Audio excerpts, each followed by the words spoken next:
दोस्तों, इस समय पूरे भारतवर्ष में स्पेशली नॉर्थर्न इंडिया और जो वेस्टर्न इंडिया है उसमें हीट वेव चल रही है, लू चल रही है और ये इतना सीरियस खतरनाक है।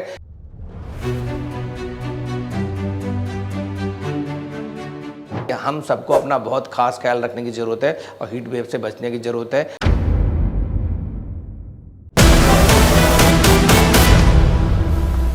अगर आप इस वीडियो को मई जून में देख रहे हैं तो बाहर की गर्मी किसी भट्टी से कम नहीं लग रही होगी। तापमान 45 डिग्री को पार कर चुका है और हवा में लू की तपिश है।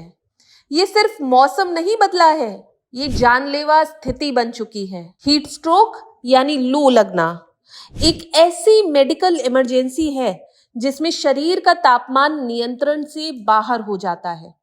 जब शरीर का टेम्परेचर 40 डिग्री सेल्सियस से ऊपर पहुंच जाए और पसीना आना बंद हो जाए तो समझ जाइए खतरे की घंटी बज चुकी है। इसका असर सीधे दिमाग, दिल, किडनी और मांसपेशियों पर पड़ता है।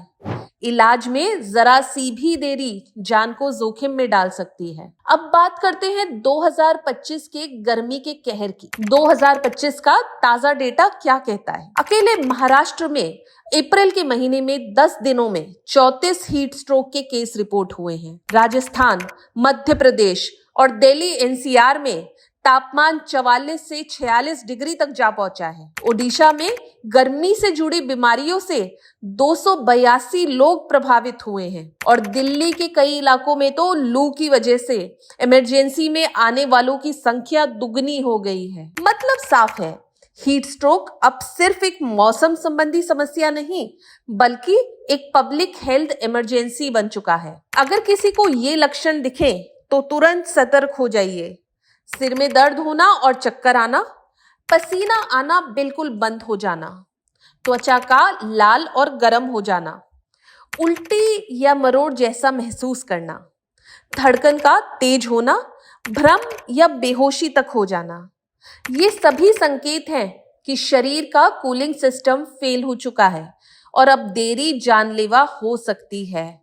अगर हम बात करते हैं सिम्टम्स की तो मसल एक मतलब बॉडी एक होना, मसल में दर्द होना, मसल स्पाज्म होना, स्वेटिंग खूब सारी होना, पसीना आना, वीकनेस होना, कमजोरी आना, फटीग होना, थकावट होना, ये सारे अर्ली सिम्टम्स हो सकते हैं और साथ में बुखार आना। कभी कभी हाई ग्रेड बुखार 104-105 डिग्री तक बुखार आ सकता है। कन्फ्यूजन हो सकता है, डिसोरिएंटेशन हो सकता है या इवन लॉस ऑफ कॉन्शियसनेस हो सकती है। कभी कभी सीजर्स पड़ सकते हैं और सीरियस केस में हो सकता है हॉस्पिटलाइज करना पड़े और सीरियस कॉम्प्लिकेशंस भी हो जाएं। तो इसलिए इन सिम्टम्स के बारे में हमें अच्छे से पता होना चाहिए और अगर ऐसे कोई सिम्टम्स आ रहे हैं तो तुरंत आपको अपने near by doctor, near by जो हेल्थ केयर फैसिलिटी है उसमें जाना चाहिए। किसी को हीट स्ट्रोक हो तो घबराइए नहीं, ये करिए, उसे तुरंत छांव या ठंडी जगह में ले जाइए। शरीर को ठंडा करने के लिए बर्फ की पट्टियां लगाइए। अगर होश में है तो ठंडा पानी या ORS दे दीजिए और तुरंत नजदीकी हॉस्पिटल ले जाइए। ध्यान रखें, हर सेकंड कीमती है। अब बात करेंगे बचाव के ऐसे 7 गोल्डन रूल्स की जो लू से बचने के सटीक उपाय हैं। दोपहर 12 से 3 बजे तक बाहर बिल्कुल ना जाएं। टोपी, छाता और गमछा जरूर इस्तेमाल करें। दिन में 3 से 4 लीटर पानी पिएं। नींबू पानी, छाछ, नारियल पानी लें। हल्के और सूती कपड़े पहने। तेल मसालेदार भोजन से परहेज करें। बच्चों और बुजुर्गों का भी खास ध्यान रखें। अब बात करते हैं प्रिवेंशन कैसे कर सकते हैं। Prevention is better than cure. हम सब जानते हैं इस समय तापमान बहुत हाई है, बाहर जाके जलन हो रही है, बिल्कुल आप थपेड़े चल रहे हैं लू के। इसको बचने के लिए तरीका यही है कि आप अननेसेसरी बाहर ना निकलें जब तक कि बहुत इमरजेंसी ना हो। मतलब सुबह 10 से 11 से लेकर रात शाम को 3 से 4 बजे तक आपको बाहर नहीं जाना चाहिए। अगर बाहर जाना पड़ता है तो ध्यान रखें लंबी जर्नी एक साथ ना करें, पैदल ज़्यादा बाहर धूप में एक्सपोज ना हो। जाएँ तो अपने कुछ जो चीज़ें हैं उनको साथ लेके जाएँ, जैसे अम्ब्रेला का यूज़ करना है, आपको छाता ले जाना है, गोगल्स यूज़ करने हैं, हैट यूज़ कर सकते हैं अगर अम्ब्रेला नहीं है, गमछा लेके जाएं, कवर करें फेस को पूरा अच्छे से, सनस्क्रीन लगा के जाएं, स्किन जैसे जले ना इससे।